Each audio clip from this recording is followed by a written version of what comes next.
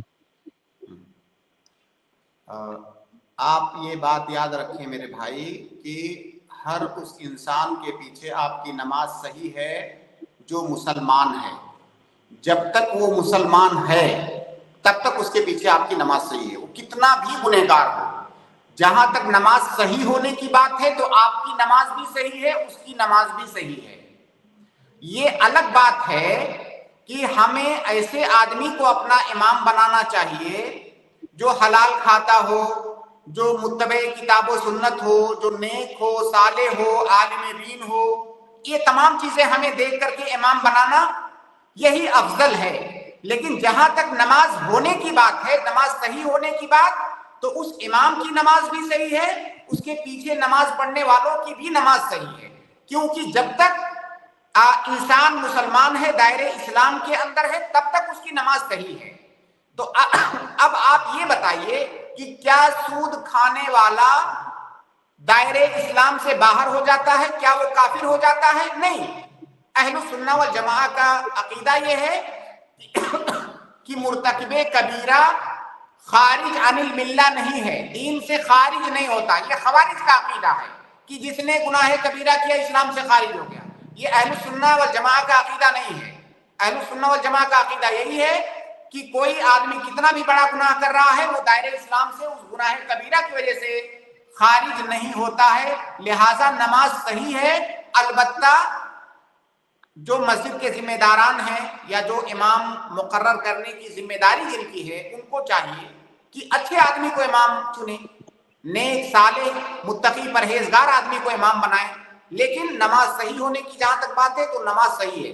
کیونکہ جیسے آپ کسی کی نماز کو باطل کہنا یہ بہت بڑی بات ہے کہ فلاں کی نماز ہی صحیح نہیں ہے, اس کا مطلب دوسرے لفظوں میں آپ یہ کہہ رہے ہو کہ وہ مسلمان نہیں ہے, تو یہ بہت بڑی بات ہے. لہٰذا نماز صحیح ہے, لیکن آپ اچھے آدمی کو, نیک صالح آدمی کو امام بنائے اپنا.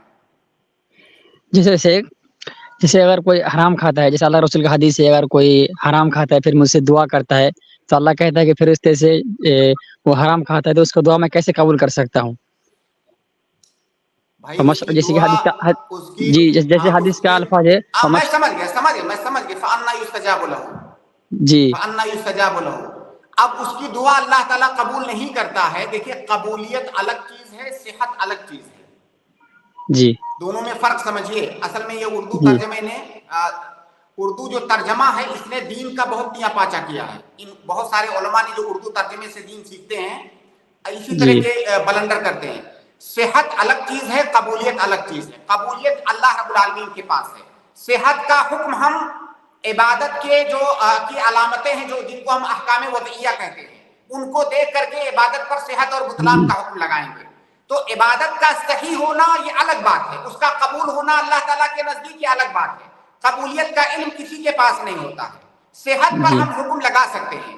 ہم کہہ رہے ہیں اس کی نماز صحیح ہے, وہ مقبول ہوئی نہیں ہوئی ہمیں اس کا علم نہیں ہے. جیسے آپ جو نماز پڑھتے ہیں, آپ کو کیا پتا کہ آپ کی نماز قبول ہوئی؟ مجھے نہیں پتا, آپ کو بھی نہیں پتا. ہم یہ پروگرام جی کر رہے ہیں, ہم اللہ اور اس کے رسول کی باتیں لوگوں کو بتانے کی کوشش کر رہے ہیں, اور اللہ تعالیٰ سے امید کر رہے ہیں کہ اللہ تعالیٰ ہمارے اس عمل کو قبول فرمائے. ہم دعا بھی یہی کرتے ہیں. لیکن کیا ہمیں گارنٹی ہے کہ ہمارا یہ عمل قبول ہوا؟ ٹھیک ہے, ہمیں اللہ سے امید ہے, ہمیں توقع ہے, دعا بھی کرتے ہیں, اور پختہ امید ہے, قوی امید ہے کہ اللہ تعالیٰ قبول کرے گا. لیکن کیا گارنٹی ہے کہ مقبول ہے؟ اس کا علم صرف اللہ کے پاس ہے. تو قبولیت الگ مسئلہ ہے، صحت الگ مسئلہ ہے. تو ہم نے جی اس کی نماز پر صحت کا حکم لگایا ہے، قبولیت اللہ تعالیٰ کے پاس ہے.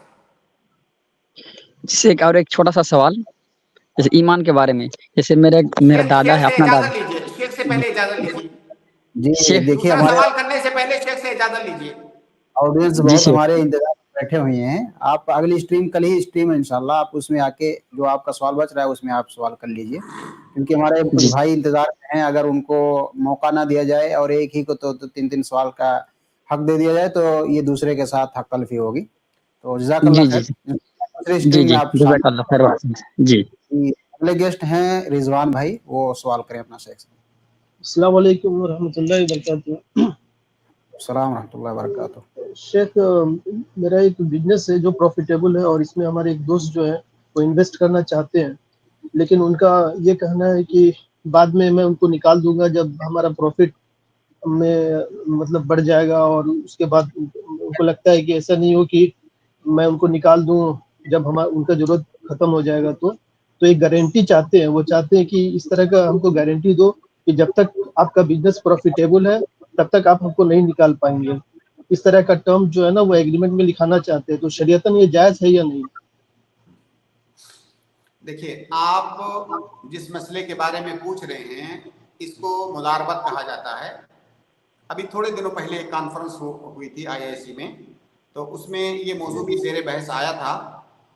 اس میں کئی ساری تفصیلات اس میں موجود ہیں، لیکن مختصر انداز میں آپ کو بتاتا ہوں کہ جب آپ مضاربت کر رہے ہیں، مضاربت کا مطلب آپ پیسہ لگا رہے ہیں کسی کے پاس، کسی کے بزنس میں پیسہ لگا رہے ہیں، تو آپ اس کے ساتھ ایک ایگریمنٹ کرتے ہیں. اس ایگریمنٹ میں دونوں آدمی اپنی رضامندی سے کوئی وقت مقرر کر سکتے ہیں کہ ہمارا یہ جو پارٹنرشپ ہے یہ فلاں وقت تک چلے گا، 6 مہینہ، سال بھر، جتنے پر بھی دونوں کا آپس میں اتفاق ہو. اور ظاہر ہے یہ اتفاق دونوں آدمیوں کی رضامندی سے ہوگا. اگر دونوں آدمی کسی خاص وقت پر راضی ہیں کہ فلاں وقت تک، تو کوئی دقت نہیں ہے، بس دونوں آدمی راضی ہونے چاہیے. اور وہ فلاں وقت جو بتا رہے ہیں وہ وقت ایسا ہو جو منضبط ہو. جیسے آپ نے کہا 6 مہینہ، معلوم ہے 6 مہینہ کب آئے گا، سال بھر پتا ہے ہم کو سال بھر کب مکمل ہوگا. لیکن اگر آپ کہیں کہ جب تک فائدہ ہوگا، جب تک فائدہ ہوگا یہ تو کچھ بھی نہیں پتا ہے، یہ تو کچھ بھی نہیں پتا ہے کب تک فائدہ ہوگا، کل تک ہوگا، 10 سال تک ہوگا، کچھ نہیں پتا ہے. تو اگر آپ وقت متعین کر رہے ہیں تو وہ وقت معلوم ہونا چاہیے. تو وقت متعین کرنے میں کوئی دقت نہیں ہے اگر وہ معلوم ہے تو، کیونکہ اگر معلوم نہیں ہوگا تو بعد میں جھگڑا ہوگا. معلوم کی قید اسی لیے لگائی جاتی ہے کہ بعد میں آپس میں اختلاف نہ ہو. اس لیے اگر وقت متعین کرنا چاہتے ہیں تو وہ وقت مقرر ہونا چاہیے، معلوم ہونا چاہیے.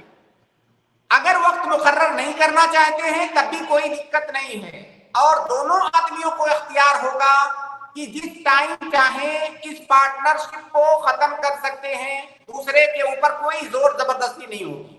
جیسے 6 مہینے تک پارٹنرشپ چلا، ایک پارٹنر کہہ رہا ہے کہ بھائی اب ہم یہیں سے ختم کرنا چاہتے ہیں، اب باقی جو سامان وغیرہ خریدا گیا ہے اس بزنس کے اندر وہ سامان وغیرہ فٹافٹ بیچیے اور سارا معاملہ جو ہے صاف کیجیے. تو دونوں آدمی جب چاہیں اس کو ختم کر سکتے ہیں. اسی لیے شرکت المضاربہ جو ہے یہ فقہا کی اصطلاح میں کہتے ہیں من العقود الجائزہ. یہ جائز عقود میں سے، جائز کا مطلب ہوتا ہے کہ دونوں پارٹیاں جب چاہیں اس کو ختم کر سکتی ہیں. ایسا نہیں ہے کہ جب دونوں راضی ہوں گے تبھی ختم ہوگا. دونوں میں سے کوئی ایک مطالبہ کر سکتا ہے کہ بھائی اب ہم اس کو ختم کرنا چاہتے ہیں. جب ختم کرنا چاہ رہے ہیں اس وقت حساب کتاب کیجئے، اور جو پرافٹ ہوا ہے اس پرافٹ میں حسب اتفاق دونوں آدمی اس پرافٹ کو تقسیم کر لیجیے. تو اس میں کوئی حرج نہیں ہے. ایک دو باتیں اور اہم باتیں آپ کو بتاؤں جو کہ آپ نے پوچھا بھی نہیں ہے سوال میں، لیکن وہ ضروری ہیں کہ یہ پارٹنرشپ جو ہو رہی ہے، جیسے ایک آدمی 1 لاکھ روپیہ لگا رہا ہے کسی کے پاس، کسی کے بزنس میں، تو پہلی بات تو دونوں کے درمیان یہ اتفاق ہونا چاہیے کہ اس 1 لاکھ سے جو فائدہ ہوگا اس فائدے میں کتنا پرسنٹ دونوں کا ہوگا. فکس اماؤنٹ نہیں ہونا چاہیے جو کہ ہندوستان میں چل رہا ہے. اگر یہ ہو جائے اتفاق کہ ہر مہینے بھائی مجھے 10,000 دو گے